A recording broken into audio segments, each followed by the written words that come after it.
Lahat na ng subject, pinis sa, nilagay sa blackboard, dinikit doon yung mga sagot. Anong nakopya na lahat, sinunog na rin yung, yung kodigo na yun, pati yata abot tinago. Bukod sa pamimigay ng mga kodigo, ilan pang modus operandi ang nadiskubre ng Special Assignments Team para makapandaya sa National Achievement Test o NAT. Si Aya, di niya tunay na pangalan, grade 6 na, pero tila pang kinder daw ang kanilang takdang aralin noong isang linggo. A, B, D, C, A, B, B, C, D. Pinakabisado raw ng kanilang teacher ang mga sagot sa pagsusulit kahapon. Pinasave pa raw ito sa cellphone nila para hindi malimutan. Yung mga answer.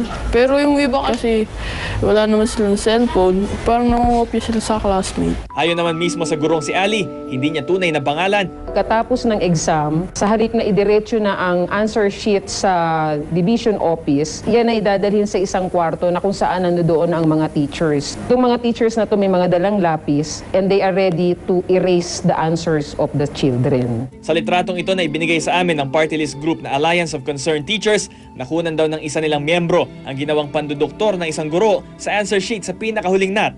Sabi ng DepEd, mahigpit na ipinagbabawal sa testing center ang mga cellphone at kung nangyari man ito, posibleng may sabuatan daw sa mga nagbabantay na guro. Lahat ng gamit po nila ay dapat ilagay sa harapan. Wala po silang gamit sa katawan nila, lalong-lalo na po ang cellphone na nandiyan po di umano kung totoo ban po yan, yung mga sagot. Sa alituntunin ng DepEd, bawal magtagal sa testing site ang mga answer sheet. Confidential din ang mga test booklet at binubuksan lang 1 oras bago ang exam. Pero ang student teacher na si Om, di niya tunay na pangalan, saksi sa di otorisadong pagbubukas ng mga test booklet. 1 linggo bago ang NAT. 1 week before yung National Achievement Test, sabi sa ganitong school na kailangan nga daw may kumuha ng isang brown envelope na nakasim. Dapat din taga-private school ang room examiner sa mga public school, pero Doon ka magpupunta sa ibang public school? Hindi. Sa school mo din mismo.